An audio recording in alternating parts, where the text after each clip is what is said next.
அது அது என்ன சொல்வது, நம்முடைய தவ குறைவுன்னு தான் சொல்லணும். அடியாரை கும்பிடுகிறவர்கள் இறைவனே வேண்டியதில்லை, அடியாரே போதும் அப்படி சொல்கிறவங்க இருக்கிறாங்க. சிவபெருமானை கும்பிட்றவங்க சிவபெருமானே போதும்யா, அடியார் வேண்டியதில்லை அப்படின்னு சொல்கிறவங்க இருக்கிறாங்க. குருநாதனை கும்பிடுகிறவங்க குருநாதனே போதும், அடியார வேண்டாம் சிவபெருமானம் வேண்டாங்க. இப்படி இருப்பது தவறு. மூன்றுமே வேண்டும். ஒரு இடத்தில் நீங்கள் அன்பு வைத்தால் அந்த அன்பு ரெண்டு இடத்துல வெளிப்படும். நீங்கள் சிவலிங்க திருமேனியை நேசித்தால் அந்த நேசம்தான் குருநாதனிடத்திலும் அடியாரிடத்திலும் வளர்ந்து நிற்கும். எனவே மூன்று இடத்திலும் வழிபாடு இன்றியமையாது. மூன்றில் ஏதேனும் ஒன்று போதுமா அப்படின்னு கேட்டால் நிச்சயம் ஒன்று போதும் போல தெரியும். ஆனால் உண்மையிலேயே ரெண்டு இன்றியமையாது. எது? ஒன்று சிவலிங்க வழிபாடு, இன்றியமையாத வழிபாடு சிவலிங்க வழிபாடுங்க. இந்த சிவலிங்க வழிபாட்டோடு கூட குரு வழிபாடு அமையும் அல்லது லிங்க சங்கம வழிபாடு அமையும். மூணுமே அமைவது மிகச் சிலருக்கு தான். பெரும்பாலானவருக்கு ரெண்டு அமையும். எது? சிவ வழிபாடும் அடியார் வழிபாடும். நீங்கள் நாயன்மார் வரலாறு எடுத்துக்கொள்ளுங்க. பெரும்பான்மையான நாயன்மார்கள் குரு சிவலிங்க வழிபாடும் அடியார் வழிபாடும் உடையவர்கள்.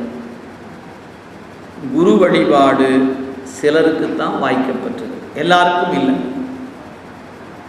நீங்கள் வரலாற்றை நீங்கள் படித்து பாருங்கள். இப்போ நான் ஒரு உதாரணத்தை சொல்லலாம். இளையான்குடி மாறனார் அவர் என்ன பணி செய்தார்? அடியார்களுக்கு அமுது கொடுத்தார். எந்த அடியாருக்கு அமுது கொடுத்தார்? சிவனடியாருக்கு கொடுத்தார். சரி, சிவனடியாருக்கு அமுது கொடுக்க வேண்டும் என்கிற விருப்பம் அவருக்கு எப்படிங்க வந்திருக்கும்? ஐயா, சிவபெருமான் மீது அன்பு செலுத்தினால்தான் சிவனடியார் மீது அன்பு வரும்.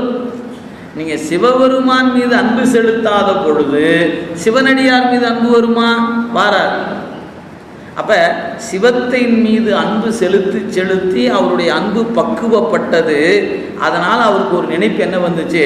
யாரெல்லாம் இந்த சிவபெருமானை நேசிக்கிறார்களோ அவர்களுக்கெல்லாம் அமுது கொடுக்க வேண்டும் என்கிற நினைப்பு அவருக்கு வந்துச்சு.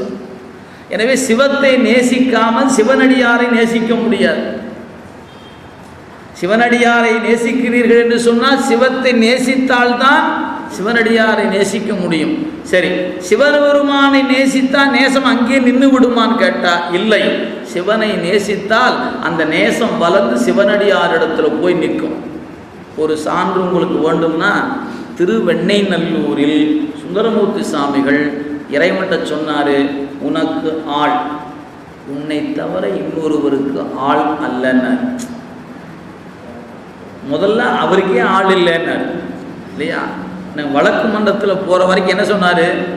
ஆசில் அந்தணர்கள் வேறொரு அந்தணருக்கு அடிமையாதல் உண்டோ, பித்தனோ மறையோ, ஐயா பைத்தியமாக பிடிச்சிக்கிச்சு, நீ என்ன வந்து உன்னுடைய அடிமைன்னு சொல்கிற அப்படின்னு கேட்டவர் தான் கோயிலுக்குள்ளே போனோன்னே கதறுகிறார். பெருமானே, அத்தா உனக்கு ஆளாய் இனி அல்லேன் எனலாமே. சாமி, உனக்கு ஆள் இல்லைன்னு இனிமேல் சொல்லுவாங்கிறீங்க? சொல்ல மாட்டேன். அந்த பதிகத்தின் பொருள் அதுதான். அல்லேன் எனலாமே அப்படி சொல்லுவனா? இல்லை சொல்ல மாட்டேன். 10 பாட்டிலையும் என்ன சொன்னார்? உனக்கு ஆள், உனக்கு ஆள், உன்னை தவிர இன்னொருவருக்கு ஆள் அல்லனர். இங்கே இப்படி பாடினவர் தான் திருவாரூருக்கு வந்தாருங்க. வந்து இந்த திருக்காவணத்து அடியார்களை கண்டு வணங்கும் போது சாமி அடியெடுத்து கொடுத்தார். அவர் அடியெடுத்து கொடுத்த உடனே என்ன தெரியுமா பாடினாரு?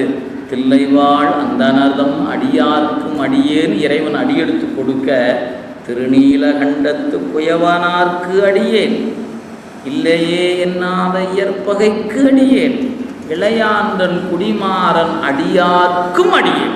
இப்போ என்ன பாடினார் பாருங்க. முதல்ல சிவபெருமானுக்கு மட்டும்தான் அடிமை, இன்னொருவருக்கு அடிமை இல்லைன்னாரு. திருத்தொண்ட தொகை பாடும்போது என்ன சொன்னார்? திருநீலகண்டருக்கு அடிமை, இயற்பகையாருக்கு அடிமை, இளையாந்தன் குடிமாறன் அடியாருக்கு அடியேன்னு சொல்லுங்க.